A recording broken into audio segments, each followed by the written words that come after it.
बिस्मिल्लाहिर्रहमानिर्रहीम अस्सलाम वालेकुम।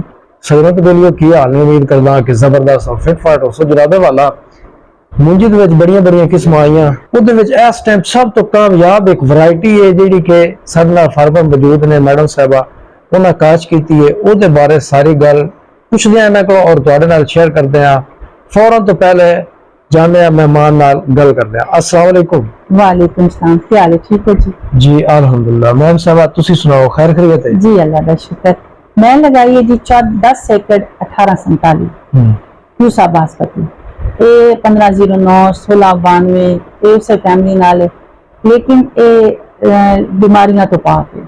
मैं दिल्ली पूसा यूनिवर्सिटी से लैके आई हूँ, थोड़ा जहा सीड मल्टीप्लाई किया 10 एकड़। इस टाइम पंजाब सब तो बड़ा 1847 का प्लाट मेरे को। एक तो ये खूबी है कि गिरदी भी जितना बासमती ज्यादा खाद पाया बारिश आंदी गिर जाती, गिरदी नहीं और डिजीज फ्री है।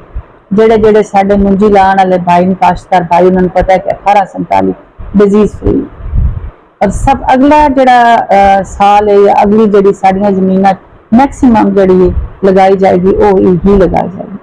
मेरा चूंकि यूनिवर्सिटी तो मैं खुद लैके आई अथेंटिक सीड और जड़ा तुसी देखा भी है कि टिलिंग बहुत ज्यादा है, 45-50 एक मतलब चावल के विचों एक मुंजी चो इतनी मुजराल है, टिलिंग बहुत ज्यादा है और हाई यील्ड वैरायटी है।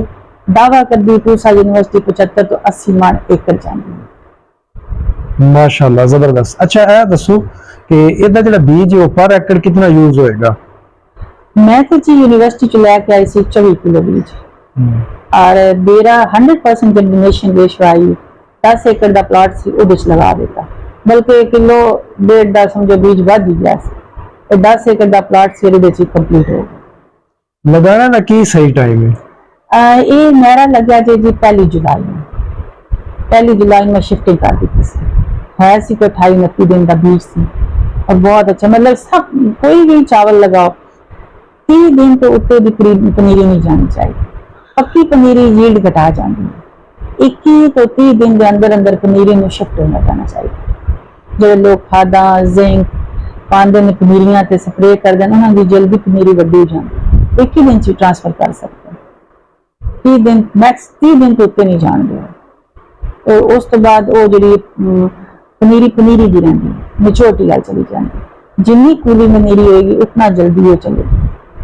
ठीक हो गया जबरदस्त। ए फरमाओ कि पनीरी तो बाद जब तुम शिफ्टिंग कर देंगे हो ये हार्वेस्ट होने तक कितना टाइम लाया जाती? ये कर्नल बासमती जिस तरह बासमती राइस है 110 दिन की फसल है। जी ठीक हो गया। अच्छा ए फरमाओ कि इस तो पहले जी किस्मां ने मसलन तुसी कह रहे हो कि 1509 तो बाद 1692 आई और उस तो बाद अपग्रेडेड है वे इधर पिछलियां दो फसलों ते किहड़ियां बीमारियां बहुत ज्यादा आ रही सी पाकिस्तान दे विच और इहदे ते उन्हां बीमारियां नूं कंट्रोल किया गया वो जरा डिटेल दस दो। 1509 इस दफा भी उसमें बहुत ज्यादा बुकैनी पई है, होर बीमारियां BLB पै गई और बड़ी मरी है। 1692 में प्रॉब्लम आई है, लोग फिर कॉपर दे स्प्रे किए, कॉपर नीला थोड़ा जमीन च पाया क्योंकि फंगल डिजीज है। तो जिन्हें थोड़ा लेट पाया उन्होंने ज्यादा नुकसान हो गया, जिन्हें जल्दी पा लिया कदरे बेहतर हो गया। लेकिन 1847 जी डिजीज फ्री वैरायटी है, इससे कोई ऐसी बीमारी बुकैनी या जिन्हें आज हाइब्रिड वैरायटी बहुत अच्छी है। अजे तक वो दावा कर दें कि 5 साल भी उससे कुछ नहीं आए, उन्हें तक कोई और भी जा जाएगा। ये लगन के 10 दिन बाद मैं एक बोरी यूरिया जिंक और सल्फर पाया, दूजे पानी तो फिर एक बोरी यूरिया और नीला थोड़ा पा दिता। ये डोजेज जड़ियां ने इन्हें कंप्लीट की ताकि एक तो कलरिंग अच्छी हो जाए। दूजा फिर उस तो बाद मैं मोनोवीट पाई, NPK का स्प्रे भी किया। हुण एक दफा धागा मरवाता क्योंकि बारिश आई कोई लीफ अटैक ना हो, लेकिन कुछ नहीं सी प्रिकॉशनली एक जाला धागा मरवा देता है। हुण आज सुबह इंशाल्लाह इस विच पोटैश आ जाएगी एक बोरी।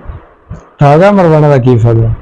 धागा अगर कोई तेला होवे स्प्रे मैं स्प्रे तो अवॉइड किया है, पेस्टिसाइड ना हो। एक किले दे एक साइड पे एक बंदा खड़ा होंदा, एक साइड पे एक बंदा खड़ा होंदा। ਉਹ ਜਿਸ ਤਰ੍ਹਾਂ ਇੱਕ रस्सी चलाए जाते हैं किल, मतलब एक कोने तो पकड़ के दूसरे कोने तक। पत्तियां तो कोई भी अगर मच्छर बंदा है, कोई तेल आवे या कोई लीफ बाइनर है या कोई लीफ के विच कोई सुंडी आई है और या कोई जाला बन गया, वो साफ हो जाता है, जहरां दा स्प्रे घट जाता है। ठीक हो गया, जबरदस्त। अच्छा है, फरमाओ कि मैक्सिमम कितनी टेलरिंग बनाई है? मेरा जी इतने 50+ टेलरिंग आ रही है। तुसीं वेखिया जाके 48, 50, 55 इस तरह नॉर्मल अंदर भी जा जाके पौधे गिने ट्रिलिंग बहुत ज्यादा। इस वास्ते दावा कर दी यूनिवर्सिटी के 80 मन टपदी, 80 मन तो ज्यादा होंगी। फी एकड़ जेड़ा इहदे विच पौधों की तादाद कितनी होंदी है? नॉर्मली किते मजदूर ला रहे होंगे, अगर तुसी मशीन के जरिए लगाओ फिर तो पता चलता है, लेकिन मैंने लगता है लख तो टुटी जाती है। मैं बहुत घना जिस तरह मुझियां लगती हैं कि मैं वो काउंटिंग नहीं की, क्योंकि साडा सीधा सीधा चल रहा होंगे, प्लाटां च पनीरी होंगी और शिफ्टिंग हो रही होंगी और मजदूर गिन के लाते कोई नहीं। और पतली तो कभी मुझे लगन देती नहीं, पाड़ियां च भी नहीं लगती, मुंजी सन नहीं लगती। की एक्सपेक्ट करते हो कि तुहाडी पाकिस्तान में कितनी एक एवरेज आ जाएगी? इंशाअल्लाह ਅਸੀਂ ਜਿਹੜਾ ਇੰਡੀਆ ਦੱਸ ਰਿਹਾ, ਮੇਰੀ ਮੁੰਜੀ ਦੱਸ ਰਹੀ ਹੈ, ਅਸੀਂ ਉਹਨਾਂ ਦਾ ਜਿਹੜਾ ਹਦਫ ਦਾ ਰੱਖਿਆ ਹੈ, ਅਸੀਂ 85 ਮਨ इंशाअल्लाह करेंगे। ठीक हो गया, जबरदस्त। लो जी सुनो, आज तुसीं वेखिया कि सुपर दे अंदर जिहड़ी जदीद लेटेस्ट वैरायटी है वो मैडम साहब काश कीती हुई है और 10 एकड़ काश कीती हुई है। ते बाकी मैडम साहब ए फरमाओ कि अगर किसी किसान दोस्त को, क्योंकि बहुत लिमिटेड है तक इतनी ज्यादा नहीं है, तो सीड वगैरह चाहिए होवे ते वो अवेलेबल है? जी बिल्कुल, ये मेरी जो मुंजी की कटाई होनी है सीधा ड्रायर पे चला जाना और 80% मैं खुद सीड ही बनाना है, 20% वो सेल होगी। जी ठीक हो। लो जी सजनों, आज तुसी 1847 के बारे देखा कि ये जनाब सुपर इकसान जेहड़े लॉन्ग पड्डी दे अंदर बासमती दे अंदर पहले 1509 सी, उस तो बाद 1692 और उस तो बाद लेटेस्ट जी इसकी वैरायटी है वो 1847 है। दे विच बीमारियों को काफी कंट्रोल किया गया और गले को मजबूत किया गया और इसकी एवरेज बढ़ाई गई है। तो ये सारियां खूबियां सन 1847। अगो वक्त 1847 का है। तो जिस भी दोस्त भरा सज्जन भी चाहिए होवे स्क्रीन ते नजर आने नंबर ते राबता करके भी ले सकता है। लो जी सज्जनों, तुहानू पता प्रोग्रेसिव फार्मर्स दी वीडियोस तुहाडे नाल शेयर करते रहंदे आ। आज दी वीडियो उम्मीद है तुहानू पसंद आई होगी। नेक्स्ट वीडियो तक इजाजत, अल्लाह हाफिज।